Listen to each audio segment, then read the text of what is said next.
Hey everybody, Ryan here. Let's talk about graphics settings in War Thunder. But first, just to be clear, this video is not focused on maximizing visibility or gaining advantages against other players using low or specific graphics settings. This video is all about quality, fidelity, sharpness, and image stability, and it will also not be budget PC friendly. Anyways, I am constantly asked about how my game looks so good, and the short answer is I use an NVIDIA feature called a DLDSR, which means Deep Learning Dynamic Super Resolution, which is an extension of DSR, which is just Dynamic Super Resolution, with some AI neural network magic stuff on top. And you might be asking yourself, now what in the Sam Hill does that mean there, brother? Well, for another short and simple answer, it's a 3D graphics rendering method called super sampling, where in order to reduce jagged edges on straight objects and increase detail of the overall scene, each frame is rendered at a higher resolution than your monitor's base resolution. So if you have a 1080p monitor, the game will be rendered at 1440p or 4K or even higher and smushed down into 1080p using algorithms and stuff I don't understand. And so I personally have a 4K native monitor, which is 3840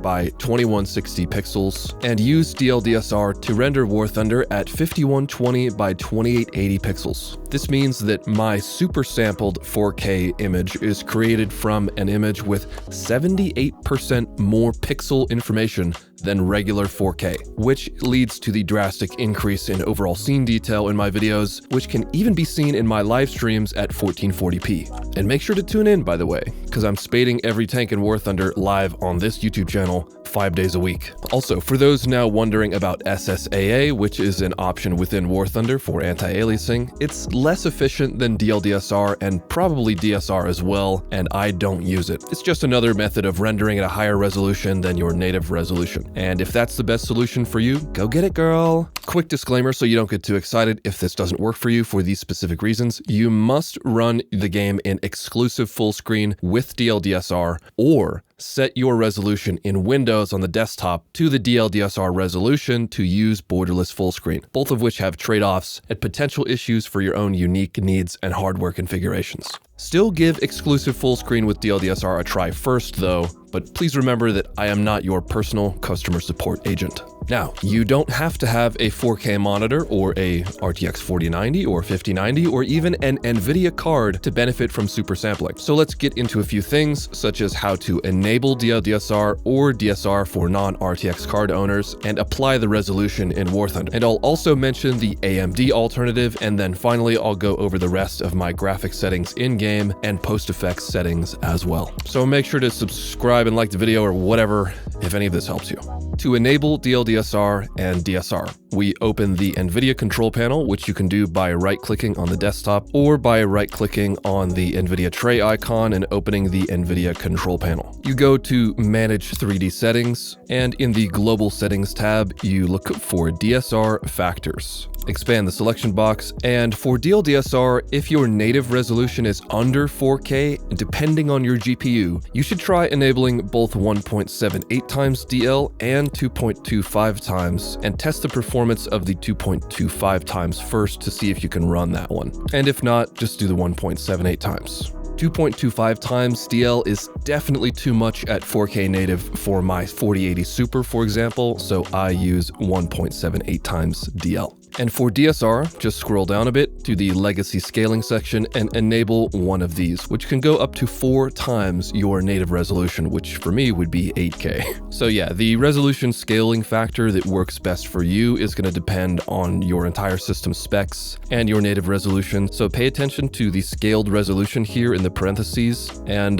just enable a bunch of them and see what you can run. The higher the better, of course. More pixels, more detail. And this can also be done through the NVIDIA app by right-clicking on the tray icon or literally just straight clicking it once we're going to the graphics tab on the left, to the global settings tab, and there it is, DSR factors, with the same options and selections as before. But it also brings us nicely into the next setting, which is DSR smoothness, which is nested in the NVIDIA app into the DSR factors option. And to put it in monkey terms, DSR smoothness of 1% will be more sharpened and 100% will be more smoother. I have no idea how it works. I personally use 1% because War Thunder is notoriously blurry. And in the NVIDIA control panel, it's right there under DSR factors, DSR smoothness, slider thingy. And for the AMD users out there, all is not lost. I have no personal experience with this because I've never had a modern AMD card, but AMD has VSR, Virtual Super Resolution, as a driver level super sampling option. Now, I have no idea where it is in AMD's driver software, so that's on you to figure out. It should be pretty easy. And it says here it supports the RX 5000, 6000, and 7000 series. This is an equivalent to NVIDIA's DSR, not an equivalent to DLDSR, by the way.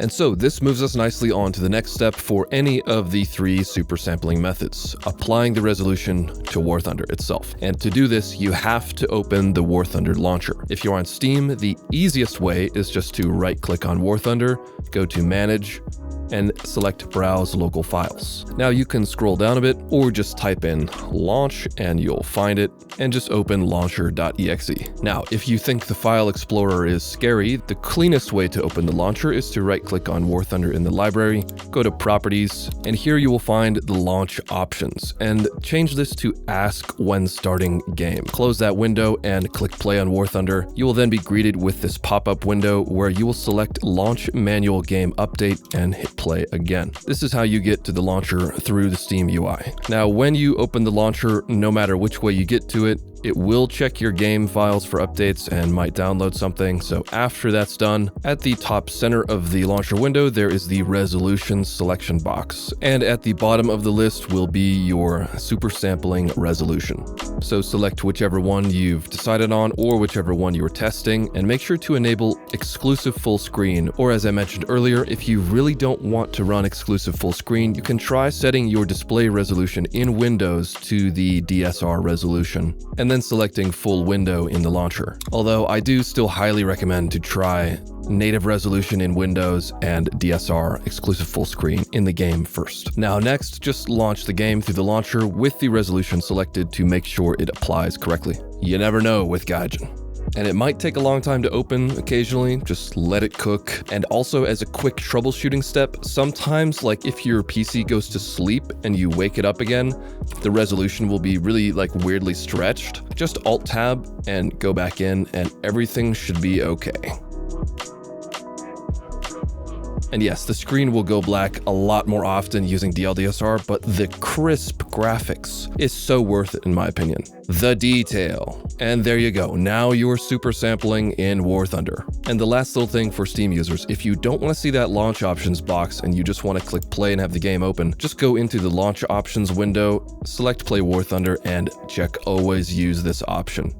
Now for the rest of my personal graphics settings in the game, every slider maxed out. We got anisotropy X16, graphics quality is custom, texture quality is high, shadow very high, water very high, water effects quality high, maximum cloud in flight, max cloud on ground, max reflection, very high effects resolution, terrain quality max, SSAA max, tire and track marks very high, cockpit mirror reflections on max, global illumination on high, physics quality max, terrain displacement quality max. I will say though, if you experience stuttering when you go into an optic like a gunner sight or binoculars, try lowering terrain displacement quality to this value or lower. But this seems to have been fixed for me. Tree range maxed, particle density maxed, grass range maxed, small object shadows maxed. We got advanced shore, heat haze, far terrain details on, and lens flare off. I am still not using ray tracing at all because it seems to just be a game crash roulette still, and no motion blur. Although I would love to run a small, tasteful amount of motion blur. It has this quirky issue with missile launch tubes for some reason, and bush decorations on other players. It looks great on tracks when you're driving, but is not stable enough. And to round off the settings, I am running DX12. I used to be running DX11, but DX12 seems to be stable enough now, and DX12 might be the reason why I'm able to run terrain displacement quality on max again. I'm not sure. Anyways, for anti-aliasing, even though I am running DLDSR, which many people use as anti-aliasing, I still need a little more pixel stability than that. So I'm running DLAA, which is DLSS native, which uses no upscaling at all. It just applies the DLSS algorithm to the native resolution. And also, I am using boost reflex with no FPS cap. Just to show what I'm talking about, this is with zero anti-aliasing at all, and there's still a lot of jagged edges and little flickering pixels all over the place. So with DLSS native back on, the image is basically completely stable and still looks pretty sharp. And speaking of sharpness, here's the PostFX settings in-game. I have third-person sharpness, gunner view, bomber view, and cockpit maxed out, and I'm using a default color correction with polynom tone mapping, and here are the values for my tone mapping. I really don't know what any of this stuff means, but I think it looks good, so haha. And also, very importantly, the gamma correction value is somewhere in the middle, slightly offset to the left. I know that's really helpful, which leads to the final bit of PostFX that I have running on my game. Now, I used to use the NVIDIA game filters from the NVIDIA overlay from the NVIDIA app, but I eventually found out I was losing 40 FPS on average from the brightness, contrast, sharpening, and color adjustment that I was using. And with my max FPS being 120 due to using an external capture card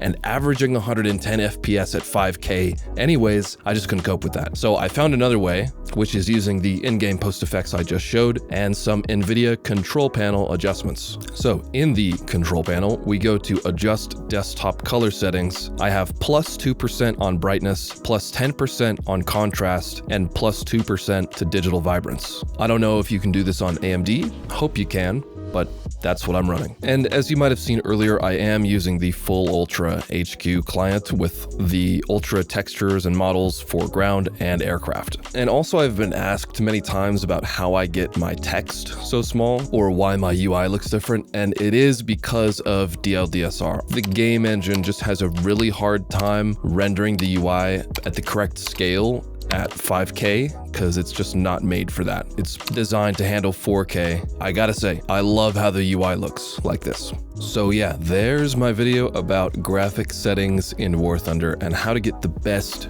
picture quality, not how to be the sweatiest. Hope it helped you, hope you enjoyed it. Do the likey and subscribey thingy if you learned something. Huge quick thanks to all the people that support me on like Patreon, Discord subscriptions, YouTube memberships. You guys are awesome. Bye bye, I'll see you next time.